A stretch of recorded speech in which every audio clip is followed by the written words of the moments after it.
Hello mga kaibigan! Magandang umaga sa inyong lahat dyan. Ito na naman ang inyong life coach at ka-negosyo partner, Ate JB. So, happy morning mga kaibigan. No? Happy talaga si Ate JB kasi may bagong naman, hindi bago, kasi bagong nagbalik ng produkto dito sa tindahan ni Ate JB.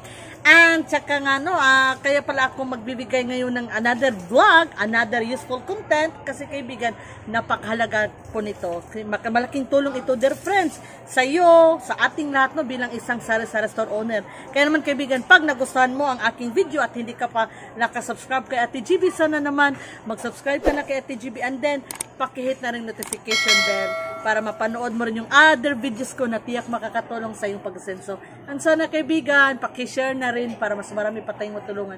So ngayon kaibigan, ipapakita ko lang sa inyo ang isang bagay na nakatulong po talaga ng malaki sa akin bilang isang sari-sari store owner. So ito po ay isa sa mga dahilan kung bakit dumami yung aking customers, tumaas yung aking sales at eventually lumago ang aking negosyo. So walang iba kaibigan, ang pag-usapan po natin ay paano tayo kikita ng walang puhunan. Ayan, so sounds good? Ayan, gusto mo ba? Kaibigan, merong mga pagkakataon, merong paraan kung gusto mo talaga, kung gusto mo, nakikita tayo ng walang kapital, wala tayong ilalabas na pera. Kaya naman, ipapakita ko sa inyo ito. Hindi ito long video, kaibigan. Ayan, so, siguro few minutes lang. Kaya sana tapusin nyo.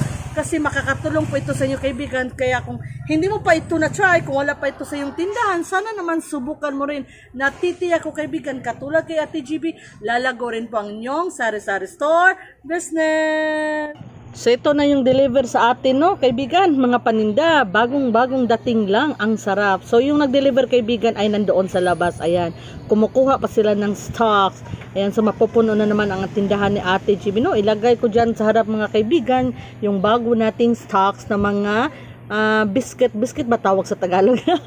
Supas dito sa Visaya, dear friends. So, lami kayo, Masarap talaga ito, kaibigan. Laging binabalik-balikan ng aking mga customers kasi mura lang. 7 pesos po ang bintahan ko, 4 pesos lang yung aking kuha. So, meron akong 3 pesos bawat pack, dear friends.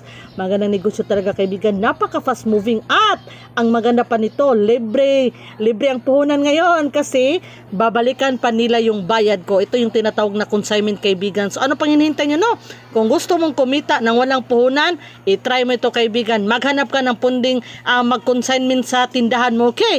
Magandang negosyo talaga, kaibigan. Tiyak, lalong lalago ang iyong sari-sari store business. Ayan mga kaibigan, napakita ko naman po sa inyo isa sa mga paraan para tayo ay kikita. We will earn money kahit wala tayong ilabas na pera. So ito yung tinatawag natin na consignment, kaibigan. So marami po sa aking mga paninda rito ay consignment, katulad ng mga yema, consignment, their friends. So yung mga may-ari ng mga produktong ito, pupunta sila sa tindahan mo at mag-aalok sa iyo. Ayan, so why not, kaibigan? Subukan mo lang, total pag hindi naubos, kukunin rin naman nila ulit, okay? Tsaka mo na babayaran, kaibigan, pagdating nila. Ang babayaran mo lang yung naubos, yung nabinta. Yung hindi nabinta, sa uli mo. O, diba? So, malaking tulong talaga ito sa atin, kaibigan. More benefits sa atin ng mga store owners. Kaya naman, kaibigan, sana i-try mo rin. Pwede kang mag-ask, kaibigan, magtanong-tanong ka sa mga kakompetensya mo. So mga kaibigan, tanongin sila kung meron bang nag-consignment sa tindahan nila. I-try mo rin, kaibigan. Kung wala, maghintay ka lang, baka may mag-alok. Pero mas maganda talaga na mag-research ka, mag-search ka, magtanong ka para pupuntahan ka rin nila, kaibigan. Maganda talaga ang consignment. Again, walang puhunan na ilalabas. O diba? Pabor sa atin ng mga store owners yun. Ayan. So sana nagustuhan nyo ang pinakita ni Ate JB, ha. Alam ko makakatulong talaga ito sa inyo. Ang salamat, kaibigan, sa mga hindi nag-skip ng ads. At kahit sa mga nag-skip ng ads, thank you pa rin, kasi nanood kayo sa aking video. Maraming salamat po, asenso tayong lahat. Huwag mo lang kalimutan ang aking parating sinasabi. Hindi mahirap, hindi posible na masinso ang buhay natin. Basta masipag tayo, madiskarte tayo, may tama disiplina sa sarili, and then we have God in our life, kaya kasinso ang buhay natin, kaibigan, tiwala lang. And thank you so much sa inyong pagmamahal kay Ate JB. I also love you all. Thank you so much.